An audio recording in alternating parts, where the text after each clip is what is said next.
नमस्कार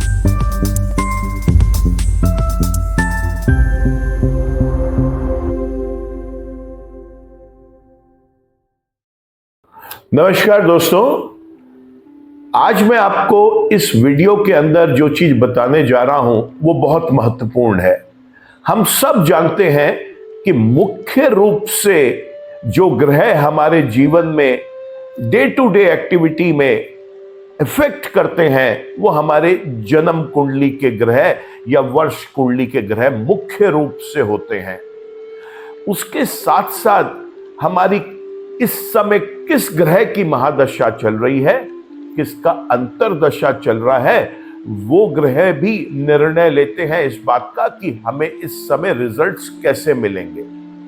मैं अपने हर वीडियो में आपको बताता आया हूं कि इससे अलग हटके गोचर के ग्रहों का भी बहुत बड़ा महत्वपूर्ण योगदान होता है हमारे जीवन के अंदर।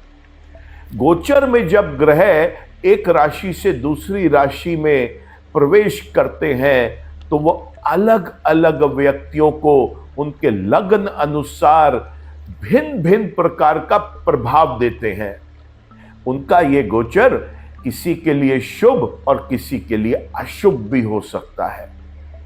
देखिए, हम बात करेंगे शुक्र के गोचर की, जो अभी 7 नवंबर 2024 से 2 दिसंबर 2024 तक धनु राशि में शुक्र ग्रह गोचर करेंगे। इस राशि में जब शुक्र होंगे तो जाहिर सी बात है वो किसी व्यक्ति के लिए शुभ होगा और किसी के लिए अशुभ होगा। आइए जानते हैं कि आपके लगन के अनुसार शुक्र का ये गोचर आपके लिए शुभ है या अशुभ। शुभ है तो किन भावों के लिए वो शुभ है और किन चीजों के लिए आपके लिए ये टाइम बहुत बढ़िया आ गया है, और अगर ये अशुभ है तो कौन सी ऐसी जगह है जहां पर आपको सावधानी बरतनी है। ऐसा आप क्या करें जो उसकी अशुभता को हम कम कर सकें। चलिए शुरू करते हैं आज का ये वीडियो। दोस्तों, अगर आप मकर लगन के व्यक्ति हैं, आपके लगन कुंडली में पहले भाव में जो राशि है वहां पर 10 नंबर अंकित है, तो आप मकर लगन के व्यक्ति हैं। यह वीडियो केवल आपके लिए ही मान्य है। आप किसी और लगन के व्यक्ति हैं तो आप इस वीडियो को यहीं पर ही स्किप कर सकते हैं, क्योंकि यह आपके लिए मान्य नहीं है। आप अपने लगन अनुसार जो दूसरी वीडियोस पोस्ट हुई हैं उनको आप देखें। मकर लगन के व्यक्तियों के लिए शुक्र ग्रह 5वें और 10वें भाव के स्वामी होते हैं। दोस्तों, भाव तो बहुत अच्छे हैं, लेकिन गोचर में शुक्र ग्रह 12वें भाव में चले गए और यहां जाकर वो आपको शुभ रिजल्ट्स नहीं देंगे, क्योंकि यहां पर वो अब आपको अशुभ रिजल्ट्स देने के लिए बैठे हैं। 12वां भाव हॉस्पिटल एक्सपेंसेस को बढ़ाता है। 12वां भाव अगर कोई विदेश यात्रा आप करने की सोच रहे हैं तो उसमें कठिनाइयां लेके आएगा। कोई ना कोई विघ्न बाधाएं आएंगी। जिस पर्पस से आप विजिट करने की सोच रहे थे वो पर्पस पूरा नहीं होगा। 12वां भाव मान सम्मान प्रतिष्ठा की हानि का है। किसी स्कैंडल, अननेसेसरी स्कैंडल हो सकता है कि उसमें आपका कोई ऐसा आपकी तरफ से कोई एक्शन ना हुआ हो, लेकिन फिर भी बेमतलब आपके ऊपर कोई लाछन आ गया, स्कैंडल बन गया, आपकी मान सम्मान प्रतिष्ठा में हानि आ गई। ऐसा समय है दोस्तों, सावधान रहिए। 12वें भाव में बैठ के वो 6ठे भाव को देखेंगे। दोस्तों, 6ठा भाव रोग, ऋण, विघ्न, बाधा, गुप्त शत्रुओं का होता है। ऐसे समय में आपकी शत्रुता में वृद्धि आएगी। लोग आपसे जलन की भावना से या किसी भी कारण से आपको नुकसान पहुंचाने के लिए कोई षड्यंत्र रच सकते हैं। कोई बीमारी का सामना आपको इस पीरियड में करना पड़ सकता है। उससे भी आपको सावधान रहने की आवश्यकता है। शुक्र ग्रह 5वें और 10वें स्थान के स्वामी है। दोस्तों, पढ़ाई लिखाई करने वाले लोगों के लिए कंपटीशन की तैयारी करने वाले लोगों के लिए ये अच्छा समय नहीं है, क्योंकि शुक्र ग्रह यहां पर अशुभ अवस्था में 12वें स्थान पर जाके बैठ गए। आपको मेहनत ज्यादा करनी पड़ेगी, फिर भी फलों में कमी आएगी। आपको संतान के प्रति भी चिंता बनी रहेगी। जो डिसीजंस आप लेने जा रहे हैं, आप बाद में महसूस करेंगे कि इस समय में लिए हुए डिसीजंस आपके गलत चले गए। प्रयास करें कि कोई विशेष बड़ा डिसीजन इस पीरियड में ना लें। आपके रोमांस और लव में कमी आ सकती है। बिना किसी कारण के आपके अपने लवर के साथ रिलेशनशिप्स बिगड़ सकते हैं। 10वें भाव से हम कर्म को देखते हैं, सरकार से होने वाले फायदे को देखते हैं, उसमें भी कमी दिखाई दे रही है। दोस्तों, आपको अपने प्रोफेशन से रिलेटेड चिंता बनेगी, चाहे आप व्यापार करते हैं और चाहे आप यहां पर किसी जॉब में हैं।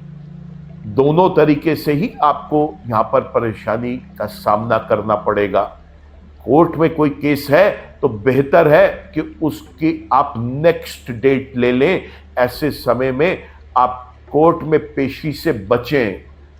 कोई सरकारी विभाग में कोई फाइल आपकी गई हुई है तो यहां पर आपको बहुत संयम से अपना दिमाग का प्रयोग करना है और कोशिश करनी है कि बिना किसी तरीके से सामने वाले को इरिटेट किए बिना आप अपना काम सरलता से निकलवाने का प्रयास करें। दोस्तों, बिल्कुल अच्छा समय नहीं है ये। इसमें अगर आपका जन्म का शुक्र अच्छा है और दशा भी उसी की चल रही है, अंतरदशा भी उसकी चल रही है, तो विशेष रूप से आपको परेशान होने की ज्यादा आवश्यकता नहीं है, क्योंकि जन्म का ग्रह शुक्र आपका शुभ है। केवल गोचर में वो अशुभ हुआ है, तो यहां पर वो केवल शुभता में कमी ही लेके आएगा, इससे ज्यादा वो कुछ नहीं करेगा।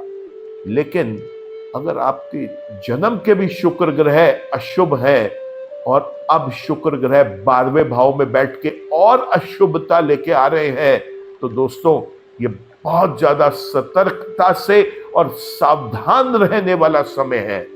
किसी अच्छे ज्योतिषाचार्य से मिलकर अपनी जन्म कुंडली का विश्लेषण करवाएं और वहां पर शुक्र ग्रह किसकी राशि में है, किसके नक्षत्र पे है, किसके उपनक्षत्र पे है और किसके उप नक्षत्र पर है, उसके उपाय करें, ताकि इस अशुभता में जितना भरसक प्रयास करके हम कमी कर सकें, उतना करना आपके लिए बहुत ज्यादा जरूरी है। दोस्तों, अगर आपको ये राशिफल का वीडियो पसंद आया हो तो मैं चाहूंगा कि आप इसे लाइक करें, कमेंट करें, शेयर करें, क्योंकि हो सकता है कि आपके परिवार के और कोई व्यक्ति इस लगन के हो, उनको भी लाभ मिलेगा। मैं उम्मीद करता हूं कि अब तक आप मेरे इस चैनल को सब्सक्राइब कर चुके होंगे। अगर किसी कारण से आपने अभी तक इसे सब्सक्राइब नहीं किया है तो मैं आपसे रिक्वेस्ट करूंगा कि आप इसे सब्सक्राइब कर लें और बेल आइकन को भी क्लिक कर लें, ताकि कोई भी नया अपडेट हमारे चैनल पे आता है उसकी इंफॉर्मेशन आपके पास पहुंचे। दोस्तों, कोई भी एक ग्रह किसी भी लगन में अलग अलग भाव में शुभ अशुभ फल देते आए हैं। जन्म कुंडली, वर्ष कुंडली और आपका गोचर, ये 3 इंपॉर्टेंट एस्पेक्ट्स हैं आपकी महादशा और अंतरदशा के एनालिसिस के साथ साथ। देखिए, अगर शुक्र आपका जन्म कुंडली का शुभ है, वर्ष कुंडली का अशुभ है, गोचर में भी अशुभ हो रहा है और साथ में उसकी अंतरदशा या महादशा भी चल रही है, तो इसको आप बिल्कुल भी हल्के में ना लें। इसके उपाय करें ताकि वो कठिनाइयों से बचा जा सके। और अगर शुक्र जन्म का ही अशुभ है और गोचर में भी फिर अशुभ अवस्था में आ गया है, तो दोस्तों ये आपके लिए बहुत सतर्क होने का समय है। आपको अपनी गोचर की राशि का जो उसका फल मिलना है वो बहुत परेशान करने वाला है।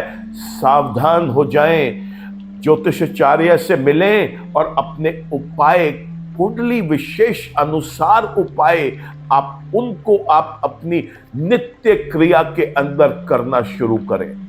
ईश्वर आपका भला करे। नमस्कार।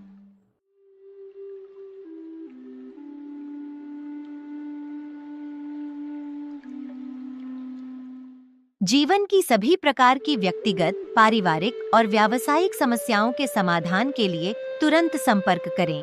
डॉक्टर विवेक चोपड़ा, पीएचडी, गोल्ड मेडलिस्ट, विश्व विख्यात ज्योतिषाचार्य एवं वास्तु एक्सपर्ट।